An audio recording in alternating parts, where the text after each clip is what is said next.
Hi hello people, welcome back to our channel. మన ఛానల్ని ఇంకా ఎవరైనా కొత్తగా చూస్తున్న వాళ్ళైతే ఖచ్చితంగా సబ్స్క్రైబ్ చేసుకొని చూడండి. అంతకుముందు చూస్తున్న వాళ్ళైతే ఖచ్చితంగా లైక్ చేసి చూడండి. ఇలాంటి మంచి మంచి వీడియోస్ ఇంకా మీ ముందుకు నేను ఎన్నో తీసుకొని వస్తాను. ఈరోజు టాపిక్లోకి వెళ్ళిపోదాం. ఇంకా శివ ఎయిర్పోర్ట్లో కార్ పార్క్ చేసి కీస్ వరుణ్కి ఇచ్చి వరుణ్ బ్యాగ్స్ తీసుకొని ఎయిర్పోర్ట్లోకి వెళ్ళారు. శక్తి ప్రియాని కౌగిలించుకొని, నాకు ఒక్క అక్కో చెల్లో ఉంటుంటే నీకులాగే ఉండేది Priya, thank you so much for your love and thrilling అంటూ కొంచెం ఎమోషనల్ అయిపోయింది. హేయ్, ఏంటి అంత పెద్ద పెద్ద మాటలు? అసలు నేనేం చేశానని? నువ్వు నాకు సొంత చెల్లెల్లాంటి దానివి, మన మధ్య ఈ ఫార్మాలిటీస్ ఏంటి అని అంది ప్రియా. వాళ్ళిద్దరినీ అలా చూసిన శివ, వరుణ్ నవ్వుకుంటూ మీ ఓదార్పు యాత్ర అయిపోతే ఫ్లైట్ అనౌన్స్ చేశారు, ఇంకా బయలుదేరదాం అని అడిగాడు శివ. నీకు కుళ్ళు మమ్మల్ని చూసి అని అంది ప్రియ. అంత లేదు, కానీ మా తమ్ముణ్ణి విసిగించావని తెలిసిందో నెక్స్ట్ ఫ్లైట్కి వచ్చి నిన్ను చంపేస్తాను అని అన్నాడు శివ. ఆ విషయం మీ తమ్ముడికి కూడా చెప్పు అని అంది ప్రియ. వాడి సంగతి నాకు తెలుసులే అని, నువ్వు బాగా చదువుకోరా, దీనికి కొంచెం దూరంగా ఉండు అని చెప్పాడు వరుణ్ వైపు చూసి. నేను దూరంగా ఉన్నా అది దగ్గరికి వచ్చేస్తుంది అని నవ్వాడు.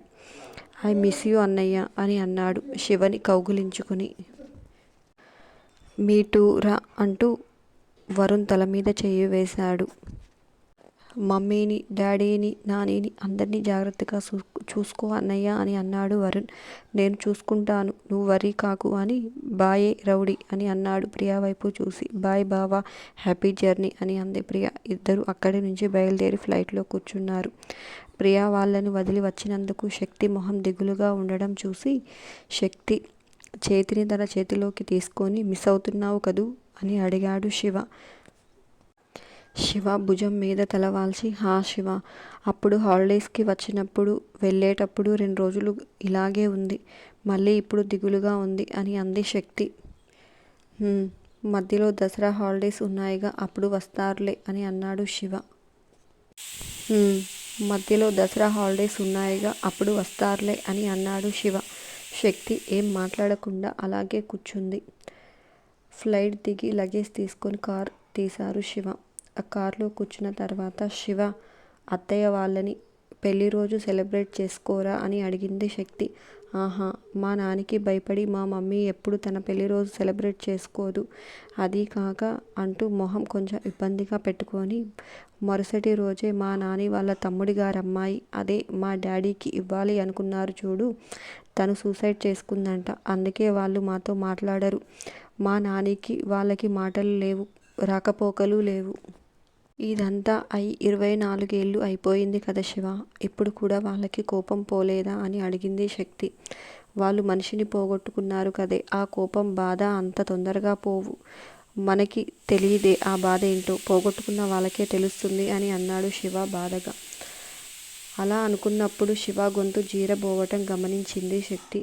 శివ చెయ్యి తీసుకుని తన చెంప మీద పెట్టుకుంది. శివ చిన్నగా నవ్వుతూ బుగ్గలాగి, ఏదో చెప్పాలి అనుకుంటున్నావుగా, కానివ్వు అని అన్నాడు. శక్తి నవ్వుతూ, మళ్ళీ నువ్వు కోప్పడకూడదు అని అంది శక్తి. కోప్పడనులే, చెప్పు అని అన్నాడు శివ. విడిపోయిన కుటుంబాలని మళ్ళీ ఒకటి చేయలేమా అని అడిగింది శక్తి. అప్పట్లో వాళ్ళ కోపంలో మా నానిని, మా కుటుంబాన్ని, మా డాడీని చాలా మాటలు అన్నారంటే, అవి విన్న దగ్గర నుంచి మా నాని శపథం చేసిందంట, ఇంకా నాకు నా పుట్టింటితో సంబంధం లేదు, బతికుండంగా మీ గుమ్మం తొక్కను అని మా నాని మాటంటే మాటేనే, నీకు తెలుసుగా అని అన్నాడు శివ. వాళ్ళకి నష్టం జరిగింది, బాధలో ఉన్నారని నువ్వే అన్నావు కదా శివ, బిడ్డ పోయింది అన్న బాధలో 4 మాటలు అనుండొచ్చు, అలా అని అదే కోపం జీవితాంతం ఉండదు కదా. ఈ సంఘటనకి ముందు వాళ్ళ జీవితాలలో ఎన్నో మధురమైన అనుభూతులను షేర్ చేసుకొని ఉంటారు, అవన్నీ ఒక్కసారి అన్న తలుచుకొని ఉండరంటావా అని అడిగింది. శివ వైపు చూసింది శక్తి. శివ ఏం మాట్లాడకుండా మౌనంగా ఆలోచిస్తున్నాడు. చాలాసార్లు తలుచుకొని ఉంటారు శివ. ఇష్టమైన కూర చేసేటప్పుడు, పిండి వంటలు చేసేటప్పుడు, శుభకార్యాలు జరుగుతున్నప్పుడు ఖచ్చితంగా ఒకరినొకరు తలుచుకొని మనసులో బాధపడుతూ ఉండి ఉంటారు, కానీ ఎవరు బయటపడరు. ఎదుటి వాళ్ళు వస్తే పలకరించుకుందాము, కలుపుకుందాము అని అనుకుంటూ ఉండి ఉంటారు అంటూ. నష్టం వాళ్ళకి జరిగింది కాబట్టి మనమే ఒక అడుగు వెనక్కి తగ్గి వాళ్ళ వైపు ఒక అడుగు వేస్తే వాళ్ళు కూడా మన వైపు ఒక అడుగు వేస్తారేమో కదా అని అంది శక్తి. అదంతా అయిపోయింది కదే, ఇప్పుడు మళ్ళీ తవ్వుకోవడం అవసరమా అని అన్నాడు శివ. అదేంటి శివ, అమ్మమ్మకి తన వారిని ఇవ్వడానికి ఒక ప్రయత్నం చేయడంలో తప్పు లేదు కదా. మహా అయితే 4 తిట్లు తిడతారు. ఒక మంచి పని కోసం 4 తిట్లు తిన్నా తప్పేముంది శివ అని అంది శక్తి. ఇప్పుడేమంటావు అని అడిగాడు శివ. శక్తి శివ వైపు చూసి ఆహాహా, ఒక్కసారి వాళ్ళింటికి వెళ్ళి మాట్లాడదాం శివ అని అంది. నీ అంకమ్మ, మనం ఎవరమో తెలిస్తే గేట్ లోపలికి కూడా రానివ్వరే అని అన్నాడు శివ నవ్వుతూ. అబ్బో, ముందే నెగిటివ్గా ఆలోచించకు మగాడా అని అంది శక్తి. అయినా వాళ్ళు ఇప్పుడు సొంత ఊర్లో లేరే, బిజినెస్లు చేస్తూ ఎక్కడెక్కడో సెటిల్ అయిపోయారు. ఇప్పుడు వాళ్ళని అందరినీ ఒక దగ్గరకు తీసుకురావటం కష్టం. మా నాని వాళ్ళ పెద్ద తమ్ముడు వాళ్ళ పెద్ద కొడుకు దగ్గర హైదరాబాదులో ఉంటున్నట్లుగా విన్నాను అని అన్నాడు శివ. అవునా, ఇక్కడ ఎవరు లేరా అని అడిగింది శక్తి. ఇక్కడ చిన్న తమ్ముడు ఉంటున్నట్లుగా ఉన్నాడు, నాకు పెద్ద ఐడియా లేదు అని అన్నాడు శివ. ముందు చిన్న తాతయ్య దగ్గర నుంచి వద్దాం శివ అని అంది శక్తి. నీకో విషయం తెలుసా, చచ్చిపోయింది పెద్ద తాతయ్య వాళ్ళ అమ్మాయే అయినా ఆ రోజు నానిని ఎక్కువ తిట్టిపోసింది చిన్న తాతయ్యేనంట అని అన్నాడు శివ. ఓ అవునా అని అంది శక్తి ఆశ్చర్యంగా. హా అవును అని అన్నాడు శివ. అయితే ఇంకేం, చిన్న తాతయ్య మనసు మారితే వాళ్ళు అందరికీ నచ్చ చెప్తారు కదా అని అంది శక్తి. అబ్బో రాక్షసి, ఇదంతా చాలా లాంగ్ ప్రాసెసే, ఒక్క రోజులో అవదు అని అన్నాడు శివ. ఒక్క రోజులో అవుతుందని నేనెప్పుడు అన్నాను శివ. ఏదైనా తెంచుకోవటం తేలికే, తిరిగి కలుపుకోవటం అంత సులభం కాదు అని నాకు తెలుసు అని అంది శక్తి. ఓకే, రేపటి నుంచి మొదలు పెడదాం మిషన్ ఇంపాసిబుల్ నీ ఈ ఒక్కరోజు నాకు కొంచెం పని ఉందే రాక్షసి అంటూ శక్తిని మీదికి లాక్కున్నాడు శివ. బాబు, నీకెప్పుడు అదే గోల అని అంది శక్తి నవ్వుతూ. అరే, ఇంత ముద్దుల పెళ్ళాన్ని దగ్గర పెట్టుకొని సైలెంట్గా పడుకుంటే మన గురించి బ్యాడ్ టాక్ వచ్చేయదు అని అన్నాడు శివ నవ్వుతూ. హా, ఊళ్ళో వాళ్ళకి నీ గురించి మాట్లాడుకోవటం తప్పించి వేరే పని లేదు మరి అని అంది శక్తి నవ్వుతూ. మరి శివ అంటే ఏమనుకుంటున్నావు, అసలు ఊళ్ళో సగం మంది అమ్మాయిలు నాకు లైన్ వేసేవాళ్ళు తెలుసా.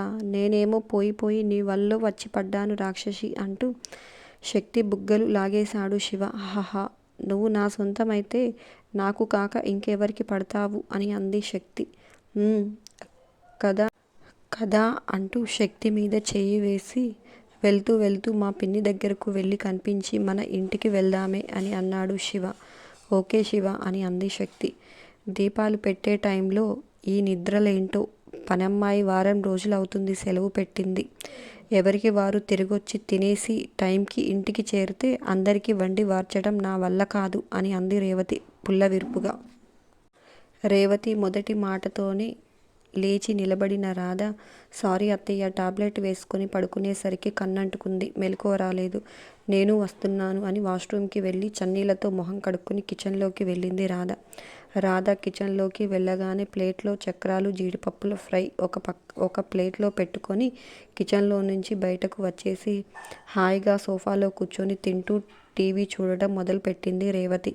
ఇంతలో రాధ ఫోన్ రింగ్ అవ్వటం హాల్లోనే ఉన్న ఫోన్ రేవతి లిఫ్ట్ చేసింది. హలో బంగారం అని అంది గిరిజ. బంగారం కాదు, నేను అని అంది రేవతి. హలో అని అంది గిరిజ. బంగారం కాదు, నేను అని అంది రేవతి. వదినా, మీరా ఎలా ఉన్నారు అని అడిగింది గిరిజ. ఎలా ఉంటాను, ఏదో తమ్ముడి కూతురు అయితే ఉద్ధరిస్తుంది అని ఏరి కోరి కోడల్ని చేసుకున్నానుగా, అందుకే అనుభవిస్తున్నాను అని అంది రేవతి విడ్డూరంగా. ఆ మాటలకి గిరిజ మొహం వాడిపోయింది. ఇప్పుడు ఏమైంది వదిన అని అడిగింది. ఇంకేమవ్వాలి, పనమ్మాయి రాదని తెలిసినా ఇప్పటిదాకా పడుకుని ఇప్పుడే లేచింది, ఇంటెడు చాకిరీ నా వంతయ్యింది అని అంది. అదేమంటే కడుపుతో ఉంది అని అంటారు. మేము కన్నామమ్మా 2 పిల్లల్ని. అయినా ఇంట్లో పని అంతా నేనే చేసుకునేదాన్ని. ఈ వింతలు నేనెక్కడా చూడలేదు అని అంది రేవతి పుల్లవిరుపుగా. గిరిజ ఫోన్ రిపేర్ వచ్చి స్పీకర్ ఆటోమేటిక్గా ఆన్ అయిపోతుంది.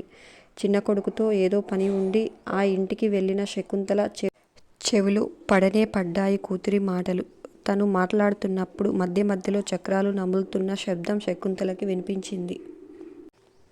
ఇంకా ఏం మాట్లాడేదో తెలీదు. గిరిజ చిన్నబాబు లేడా అని అడిగిన అమ్మ మాట విని టక్కున ఫోన్ కట్ చేసింది రేవతి. లేరత్తయ్య, ఇంకా ఇంటికి రాలేదు. ఏమన్నా పనుందా అత్తయ్య అని అడిగింది గిరిజ వినయంగా.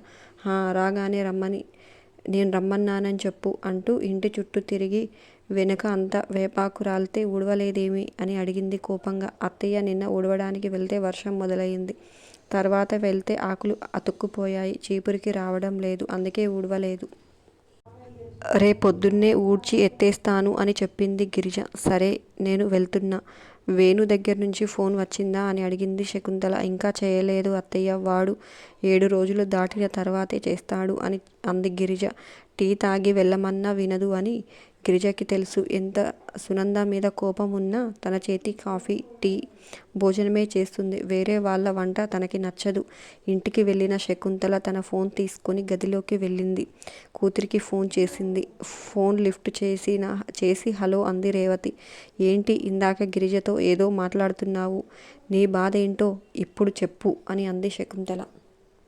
సరిగ్గా అదే సమయంలో గిన్నెలు కడగటం అయిపోయి హాల్లోకి వచ్చి అత్తా, రాత్రికి భోజనంలోకి ఏ కూర వండాలో చెప్పు అని అడిగింది రాధ. ఏదో ఒకటి చెయ్యి, రోజు నన్నడిగే చేస్తున్నావా అని ఒక్క విసురు విసిరింది రేవతి. రాధ అక్కడి నుంచి వెళ్ళిపోయింది. అది కాదమ్మా, ఎప్పుడూ పడుకునే ఉంటుంది. అదేమంటే ఒకసారి నీరసం అంటుంది, ఓసారి టాబ్లెట్లు వేసుకున్న మగత అంటుంది. పనమ్మాయి రావడం లేదు. ఎంత పెద్ద ఇల్లు, ఒక్కదాన్నే సర్దుకొని అన్నీ చేసుకోవాలి అంటే ఎలా, నువ్వే చెప్పు అని అంది రేవతి. ఎవరి కోసం చేస్తున్నావు? నీ మొగుడి కోసం, నీ కొడుకు కోసం చేస్తున్నావు. బయట వాళ్ళకి చేసి పెడుతున్నావా? కూర్చొని మేకలాగా ఏవో నములుతున్నావుగా. అయినా నువ్వెంత పనిమంతురాలివో నాకు తెలిసే. ఎలా, నేను మీ అమ్మని అని అంది శకుంతల కోపంగా. అది కాదమ్మా అని మళ్ళీ ఏదో చెప్పబోయింది రేవతి. చాలు, ఇంక నువ్వేం చెప్పొద్దు. అరే, లేవలేని పిల్లలే అన్న జాలి కూడా లేదు. తను నీ వంశాకురాలని కడుపులో మోస్తుందే. ఈ సమయంలో నలతగా ఉండి కాసేపు పడుకుంటే ఇలా ఆడిపోసుకుంటావా? అసలు కడుపుకి అన్నం తింటున్నావా, గడ్డి తింటున్నావా? తమ్ముడి కూతుర్నే ఇలా చేస్తున్నావంటే బయట వాళ్ళనైతే చంపేసేదానివేమో. చూడు, నా రాధ అమాయకురాలు, నోట్లో నాలుక లేనిది కదా అని నీ బోడి అత్తపెత్తనం నా మనవరాలి మీద చూపించావనుకో, అక్కాని తమ్ముడు ఊరుకుంటాడేమో. నేను మాత్రం తోలు తీసేస్తాను, గుర్తుపెట్టుకో.